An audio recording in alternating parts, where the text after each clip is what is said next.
Shalom bagi kita semuanya. Firman Tuhan untuk kita hari ini dari Lukas pasal 9. Yesus mengutus ke-12 murid. Maka Yesus memanggil ke-12 muridnya, lalu memberikan tenaga dan kuasa kepada mereka untuk menguasai setan-setan dan untuk menyembuhkan penyakit-penyakit, untuk memberitakan kerajaan Allah dan untuk menyembuhkan orang. Katanya kepada mereka, jangan membawa apa-apa dalam perjalanan. Jangan membawa tongkat atau bekal, roti atau uang, atau 2 helai baju. Dan apabila kamu sudah diterima dalam suatu rumah, tinggallah di situ sampai kamu berangkat dari situ.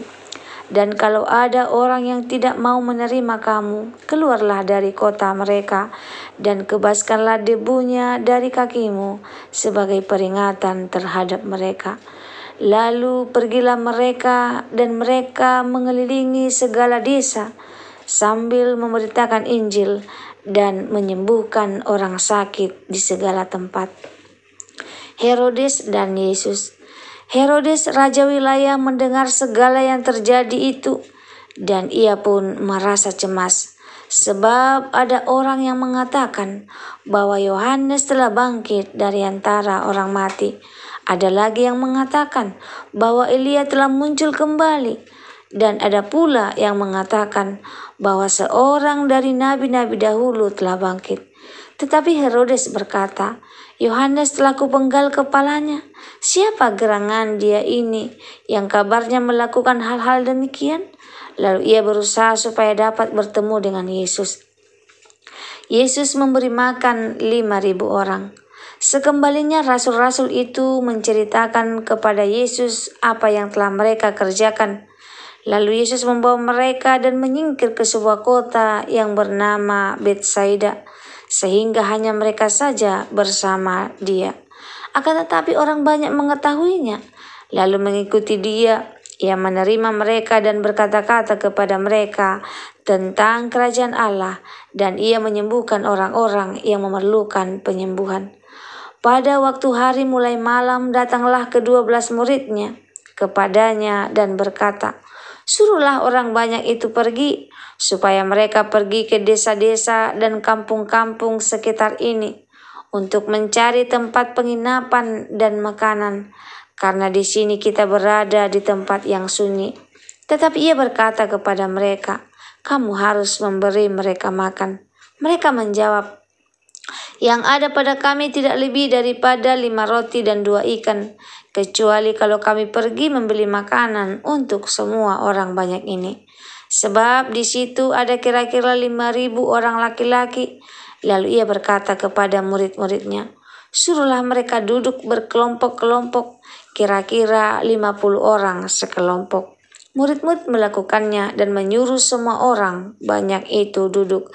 Dan setelah ia mengambil 5 roti dan 2 ikan itu, ia menengadah ke langit, mengucap berkat, lalu memecah-mecahkan roti itu dan memberikannya kepada murid-muridnya supaya dibagi-bagikannya kepada orang banyak. Dan mereka semuanya makan sampai kenyang.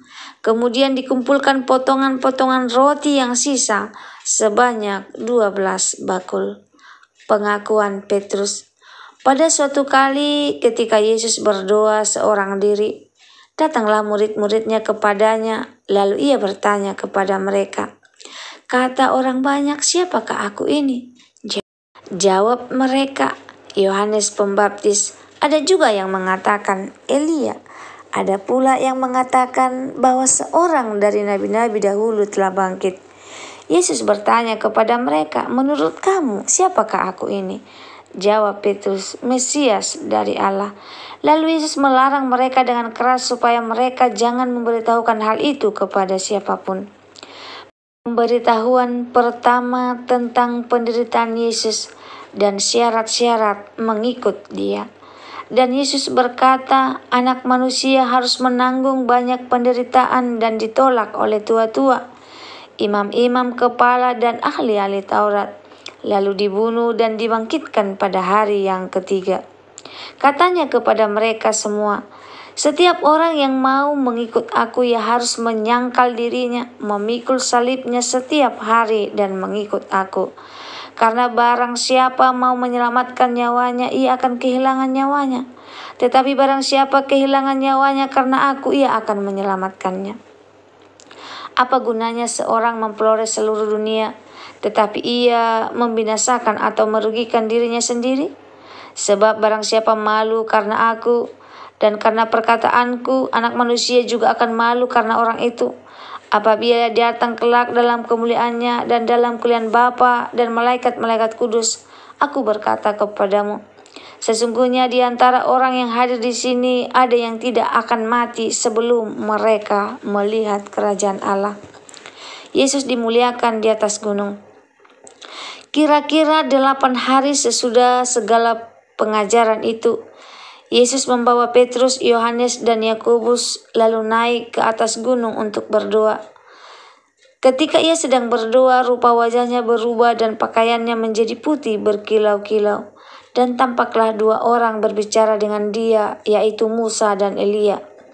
Keduanya menampakkan diri dalam kemuliaan dan berbicara tentang tujuan kepergiannya yang akan digenapinya di Yerusalem. Sementara itu Petrus dan teman-temannya telah tertidur, dan ketika mereka terbangun mereka melihat Yesus dalam kemuliaannya dan kedua orang yang berdiri di dekatnya itu. Dan ketika kedua orang itu hendak meninggalkan Yesus, Petrus berkata kepadanya, "Guru, betapa bahagianya kami berada di tempat ini. Baiklah kami dirikan sekarang 3 kemah, 1 untuk engkau, 1 untuk Musa, dan 1 untuk Elia." Tetapi Petrus tidak tahu apa yang dikatakannya itu.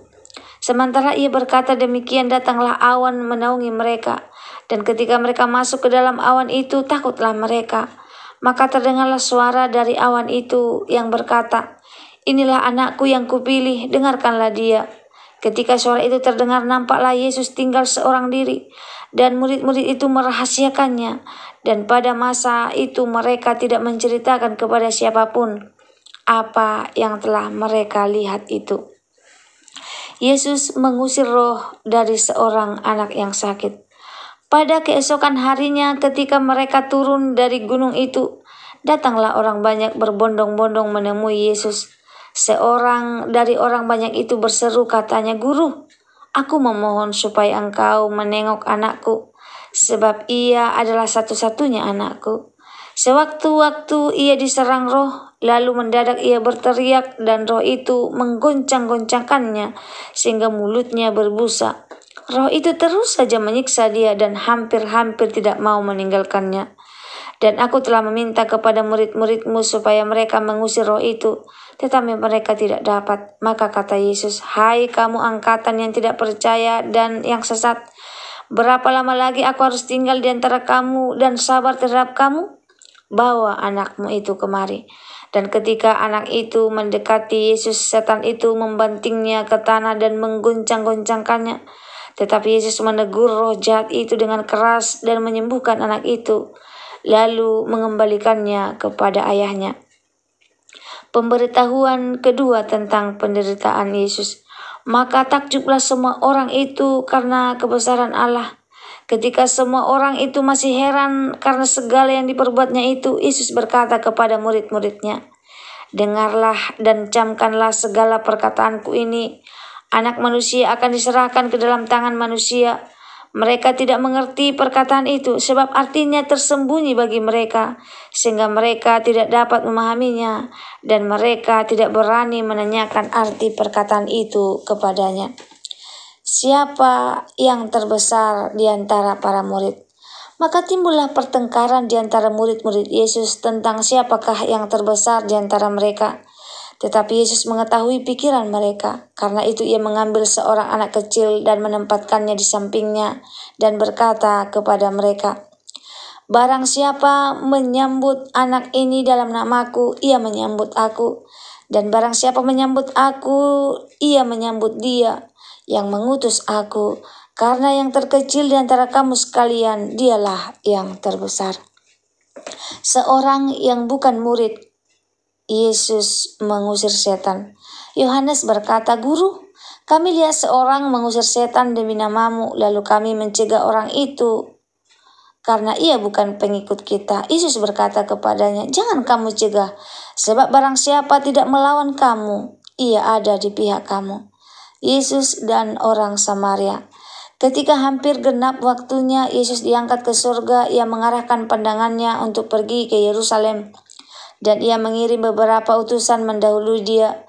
Mereka itu pergi lalu masuk ke suatu desa orang Samaria untuk mempersiapkan segala sesuatu baginya.